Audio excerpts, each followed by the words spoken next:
ಭಾರತದ ಇತಿಹಾಸ ಸ್ವಯಂ ಪ್ರಭೆಯ ಲೋಕ ಜ್ಞಾನ ಸಂಪನ್ನ ದೇಶ. ಭಾರತ ಜ್ಞಾನ ಸಂಪನ್ನ ದೇಶ. ಪ್ರಕೃತಿಯ ಸಕಲ ಜೀವ ನಿರ್ಜೀವ ವಸ್ತುಗಳನ್ನು ಪೂಜ್ಯ ಭಾವನೆಯಿಂದ ಕಾಣುತ್ತಿರುವ ಭಾರತೀಯರ ನಂಬಿಕೆಗಳು, ಆಚರಣೆಗಳು, ಸಂಪ್ರದಾಯಗಳು ಬಹು ವೈಶಿಷ್ಟ್ಯತೆಯಿಂದ ಕೂಡಿವೆ. ಬ್ರಹ್ಮದೇವನು ಈ ಜಗತ್ತನ್ನು ಸೃಷ್ಟಿ ಮಾಡುವಾಗ ಬಹು ಸೂಕ್ಷ್ಮವಾಗಿ ಸೃಷ್ಟಿ ಮಾಡಿದ್ದಾನೆ. ಅತ್ಯಂತ ಸೂಕ್ಷ್ಮವಾದಂತಹ ಜೀವಿಗಳನ್ನು ಸೃಷ್ಟಿಸಿದ್ದಾನೆ. ಜೊತೆಗೆ ಬಹುದೊಡ್ಡ ಗಾತ್ರದ ಜೀವಿಗಳನ್ನು ಕೂಡ ಸೃಷ್ಟಿಸಿದ್ದಾನೆ. ಚಿಕ್ಕ ಮಕ್ಕಳಿಗಂತೂ ಬೇರೆ ಬೇರೆ ಬಣ್ಣದ ಬೇರೆ ಬೇರೆ ಗಾತ್ರದ ಪ್ರಾಣಿ ಪಕ್ಷಿಗಳನ್ನು ನೋಡುವುದೆಂದರೆ ಬಹಳ ಇಷ್ಟ. ನಿಮ್ಮ ಮಕ್ಕಳಿಗೆ ಕೂಡ ಇಷ್ಟವೇ ತಾನೆ? ಎಲ್ಲ ಮಕ್ಕಳಿಗಂತೂ ಅದೊಂದು ಹವ್ಯಾಸವೇ ಸರಿ. ಮಕ್ಕಳು ತಮಗೆ ಅರಿವಿಲ್ಲದೆಯೇ ತಮ್ಮ ಗುರುಗಳಲ್ಲಿ, ಪೋಷಕರಲ್ಲಿ ಮತ್ತು ಗೆಳೆಯರಲ್ಲಿ ಹೊಸ ಪ್ರಾಣಿಯ ಪರಿಚಯ ಮಾಡುವಲ್ಲಿ ತೊಡಗಿರುತ್ತಾರೆ ಕೆಲವೊಮ್ಮೆ.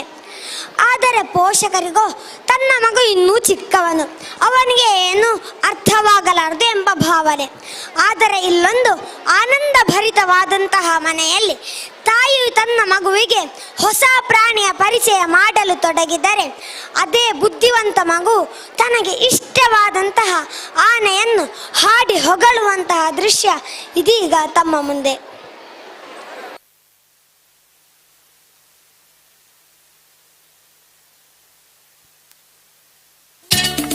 ಪುಟಾಣಿ, ಏನಮ್ಮ? ನೀ ಆನೆ ನೋಡಿದೀಯಲ್ಲ? ನೋಡಿದೀನಿ. ಹೇಗಿರುತ್ತೆ ಹೇಳು ಮತ್ತೆ?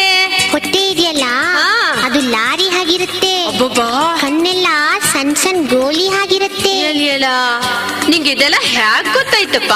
ನಮ್ಮ ಮಿಸ್ಸು ಆನೆ ಹಾಡು ಹೇಳ್ಕೊಟ್ಟಿದ್ದಾರೆ, ಅದ್ರಲ್ಲಿ ಇದೆಲ್ಲ ಬರುತ್ತೆ ಅಮ್ಮ. ಓಹೋ, ಆ ಹಾಡು ಇವಾಗ ಹೇಳ್ತೀಯ ಮತ್ತೆ? ಹಾಡು ಹೇಳಿದ್ರೆ ನಂಗೆ ಕೊಬ್ಬರಿ ಮಿಠಾಯಿ ಕೊಡ್ತೀಯಾ? ಓಹೋ,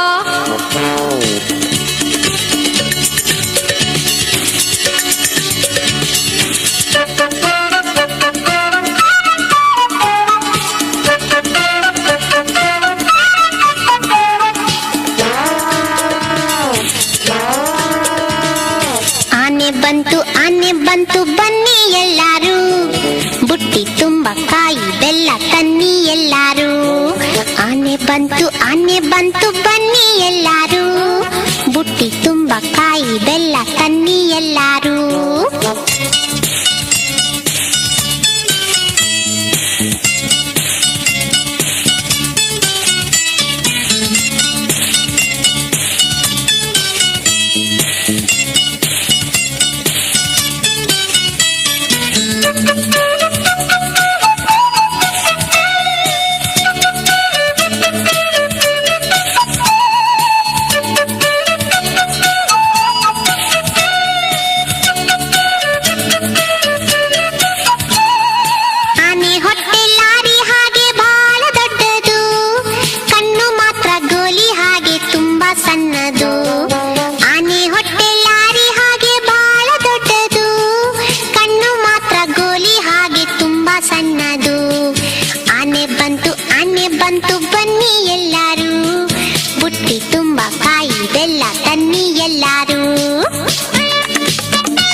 ಆನೆ ಬಂತು ಬನ್ನಿ ಎಲ್ಲಾರು, ಬುಟ್ಟಿ ತುಂಬ ಕಾಯಿ ಬೆಲ್ಲ ತನ್ನಿ ಎಲ್ಲಾರು.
ಬನ್ನಿ ಎಲ್ಲಾರು